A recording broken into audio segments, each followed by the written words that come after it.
Jumpa lagi dengan saya dalam opini saya Dr. Oi. Kali ini saya akan membahas mengenai buah ya. Konon katanya sebiji apel bisa menjauhkan diri Anda dari kunjungan ke dokter, atau dengan kata lain Anda bisa terbebas dari penyakit dengan konsumsi sebuah apel perharinya. Apakah benar demikian? Kali ini saya membahas bukan manfaat dari buah, karena sudah banyak dibahas di channel-channel lainnya. Tetapi justru kali ini saya akan membahas bahaya dari kebiasaan konsumsi buah. Ya. Dari buah, kita memang mendapatkan zat-zat yang bermanfaat bagi tubuh kita, antara lain vitamin, mineral, dan serat. Ya. Menurut standar American Diet, ya, atau standar diet Amerika yang sama juga dengan yang dianut oleh Kemenkes, konsumsi buah itu porsinya adalah 25% dari porsi makan kita sehari-hari. Ya. WHO mengatakan kebutuhan buah kita adalah 150 gram perharinya. Berapa itu? Setara dengan 3 buah pisang Ambon ukuran sedang, atau 3 jeruk ukuran sedang, ataupun 1 potong pepaya ukuran sedang. Ya. Itu adalah jumlah kebutuhan buah bagi tubuh kita tiap harinya. Tetapi hati-hati juga dalam konsumsi buah. Mengapa itu? Karena di dalam buah ada gula buah yang disebut fruktosa, yang dinamakan fruktosa. Fruktosa ini berbeda dengan glukosa. Glukosa itu ada di gula pasir, gula yang di meja, atau gula-gula yang biasa kita konsumsi sehari-hari yang putih itu. Ya. Di dalam gula itu sendiri juga ada glukosa dan fruktosa 50%-nya. Ya. Jadi ketika kita makan buah dan ditambah dengan gula, maka makin banyak fruktosanya jadinya ya. Glukosa bisa langsung masuk ke pembuluh darah dan dipakai oleh sel-sel untuk energi, untuk energi tubuh maupun untuk supaya sel itu bisa hidup memenuhi kebutuhan energinya. Tetapi fruktosa berbeda. Fruktosa tidak bisa dipakai secara langsung. Maka ketika kita mengonsumsi fruktosa atau gula buah di dalam buah ini, maka akan langsung dikirim ke liver atau hati. Ketika dikirim ke hati, hati menyimpannya dalam bentuk lemak, mengubahnya dalam bentuk lemak, yaitu trigliserida atau VLDL juga di dalamnya, very low density lipoprotein. Ya. TG itu, lemak TG itu ketika menumpuk terus-menerus berakibat terjadinya fatty liver atau perlemakan hati. Perlemakan hati menandakan gangguan metabolisme di dalam tubuh Anda nantinya. Itu berbahaya sekali. Dan perlemakan hati itu mengakibatkan insulin resisten.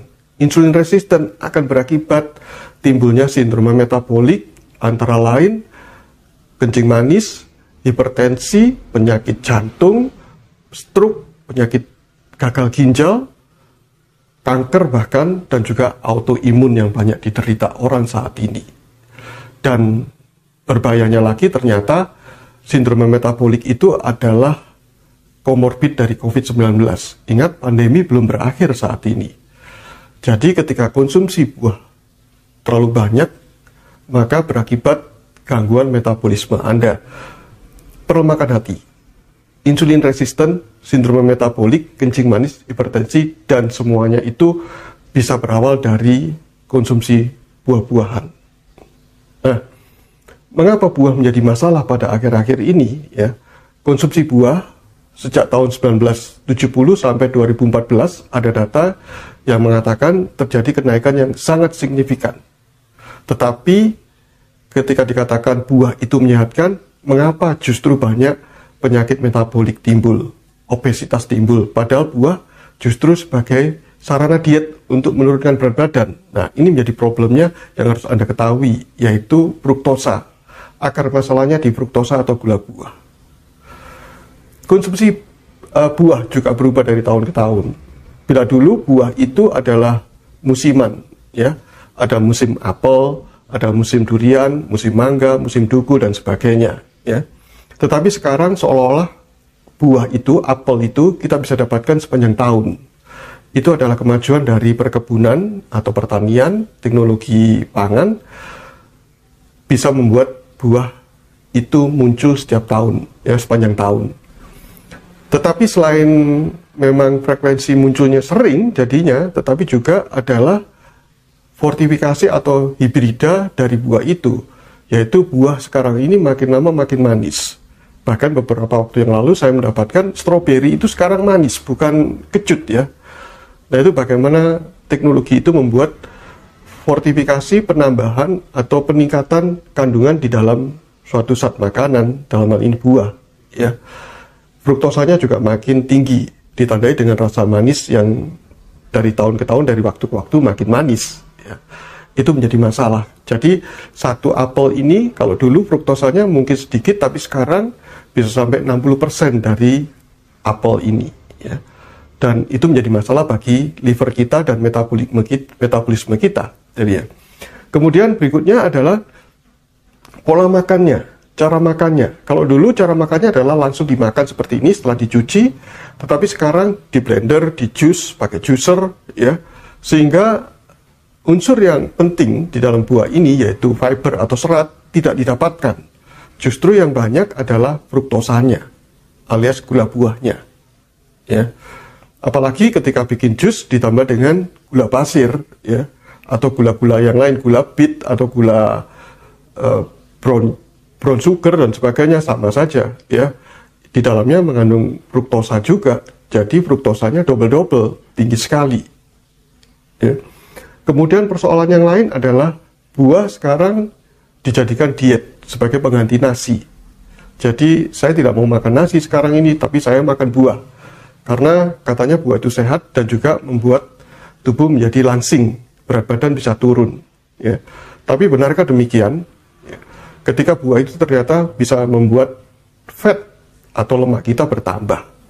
Terlebih lagi terjadi obesitas sentral. Katanya mengatasi obes, tetapi justru menimbulkan obes yang lainnya, yaitu obesitas sentral sebagai tanda suatu penyakit yang serius, yaitu sindroma metabolik yang saya sebutkan tadi itu. Jadi hati-hati ketika konsumsi buah. Buah termasuk karbohidrat. Karbohidrat selalu dalam dosis yang tepat, bahaya ya.